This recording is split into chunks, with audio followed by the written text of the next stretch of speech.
एक ऐसा इंसान जिसे करोड़ों लोग भगवान मानते हैं।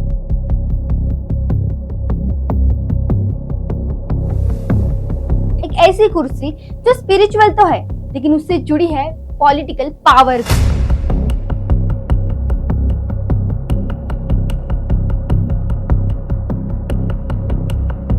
और एक ऐसा सवाल जिसने दुनिया के दो देश यानी इंडिया और चाइना के बीच में टेंशन और ज्यादा बढ़ा दी है।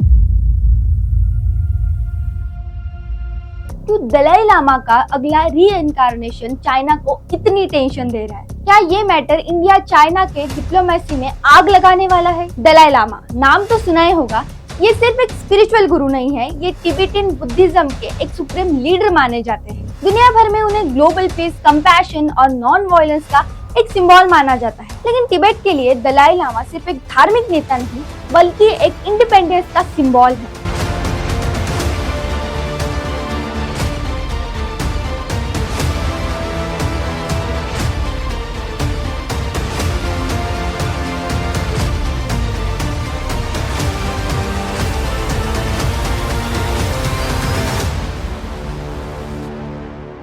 तो 1935 में तिब्बत के होंगो विलेज में एक लड़के का जन्म हुआ जिसका नाम रखा गया लामो तांदुम, जो आगे चलकर बने तानजिन गात्सो यानी कि 14 दलाई लामा।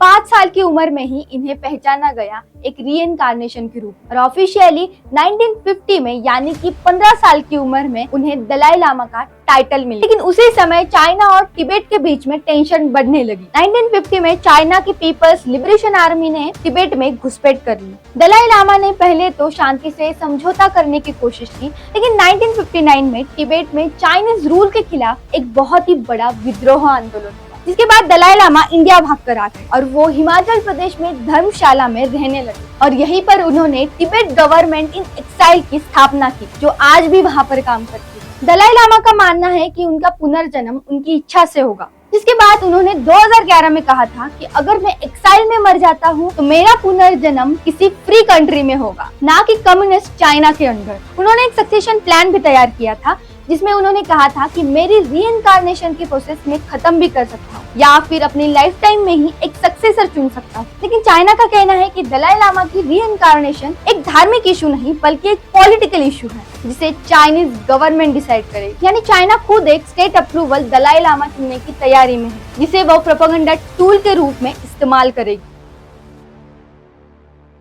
दलाई लामा का सक्सेसर डिसाइड करेगी एक golden earn system. Golden earn system एक 18th सेंचुरी सिस्टम है जिसे कुंग नांस्टी ने इंट्रोड्यूस किया था। तो जब भी कोई हाई लामा का जन्म होता है तो उनके पॉसिबल कैंडिडेट्स के नाम एक गोल्डन पॉट में डाले जाते हैं और फिर एक ड्रॉ के थ्रू उनका एक रीइंकार्नेशन डिसाइड होता है। चाइना कहता है कि स्पिरिचुअल पावर तो ठीक है लेकिन फाइनल अप्रूवल तो कम्युनिस्ट पार्टी देगी। लेकिन दलाई लामा और तिब्बत लीडर्स कहते हैं कि ये एक सिंबॉलिक सिस्टम है, असली सिलेक्शन तो साइंस और विजन्स के जरिए होता है। इस मुद्दे का एक एग्जाम्पल भी मिल चुका है, पंचन लामा। 1995 में दलाई लामा ने एक 6 साल के लड़का गेंदुन चोकी नाइमा को पंचन लामा डिक्लेयर कर दिया, जिसके बाद तुरंत ही चाइना ने उसे किडनैप कर लिया और आज तक वो कहाँ है किसी को नहीं पता। चाइना ने अपना एक वर्जन चुना जिसका नाम था गेनी नॉर्बो, जो कि कम्युनिस्ट पार्टी का लॉयल था। इसकी वजह से अब चाइना चाहता है कि यही स्टेट अप्रूवल पंचन लामा दलाई लामा का नेक्स्ट रीइंकार्नेशन डिसाइड करे। और वहीं इंडिया के लिए दलाई लामा एक रिलीजियस रेफ्यूजी है, लेकिन उनकी प्रेजेंस चाइना को चुभती है। जब भी कोई इंडियन लीडर दलाई लामा से मिलता है